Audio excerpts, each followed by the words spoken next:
Hi everyone, welcome back to Namita's Delightful Dishes. Today I'm making one of my favorite desserts, tiramisu. This classic Italian dessert is rich, creamy, and has a perfect balance of coffee and mascarpone. The best part, it's surprisingly easy to make at home. Let's get started. First, we will prepare the coffee.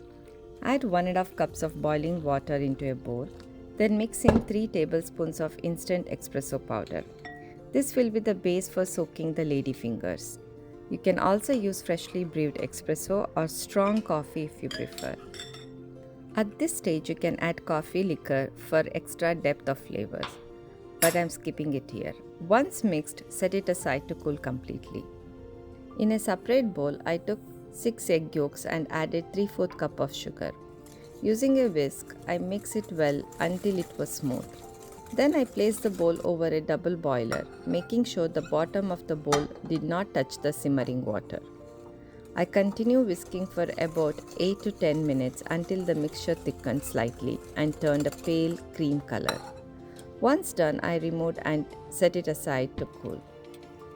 Next, in another bowl, I took 12 ounces of mascarpone cheese and beat it with 2 tablespoons of whipped cream until it was smooth and creamy.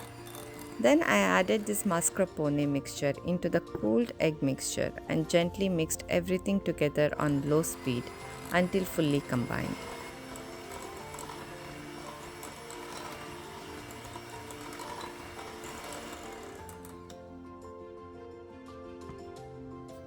In a separate clean bowl, I whipped 1.5 cups of heavy cream until soft peaks formed. This step is important because it makes the tiramisu light and airy. Once whipped, I gently folded the whipped cream into the mascarpone mixture, making sure not to deflate the air in the cream. And just like that, our mascarpone cream is ready.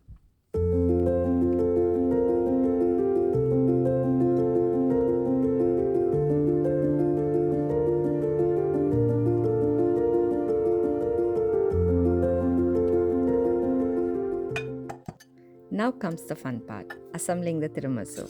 I'm using a round cheesecake pan for this. First, I'm trimming the edges of the lady finger to fit snugly inside. I quickly dipped each pieces into the cooled coffee mixture, making sure not to soak them for too long. You want them to be moist but not soggy. Then I arranged a layer of soaked lady fingers at the bottom of the pan. Next, I spread half of the mascarpone cream evenly over the lady fingers, smoothing it out gently. Then I repeat the process, another layer of coffee dipped lady fingers followed by the remaining mascarpone cream. Finally, I smooth the top with a spatula for a clean finish. Once assembled, I cover the tiramisu with cling wrap and refrigerate for at least 4 hours or ideally overnight to allow the flavors to blend and the texture to set perfectly. The next day before decorating, I needed to release the cake from the pan. To do this, I dipped my spatula in hot water and carefully ran it over the edges of the pan. This helped loosen the tiramisu smoothly without disturbing its shape.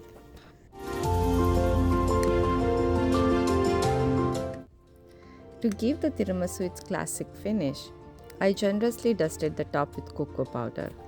Since I was making this for Valentine's Day, I wanted to add a special touch. I had recently bought some heart-shaped macarons from Costco, so I placed a few on top and sprinkled golden beads for an elegant festive look. It turned out beautifully perfect for a special occasion.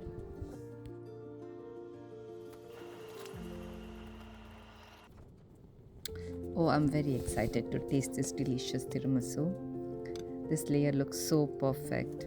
Coffee soaked lady finger, creamy mascarpone, and a dusting of cocoa. Let's take a bite. So rich, creamy, and melts in your mouth. You should definitely try this recipe. Thank you so much for watching. I hope you enjoyed this recipe as much as I enjoyed making it. If you try this tiramisu, let me know in the comment how it turned out.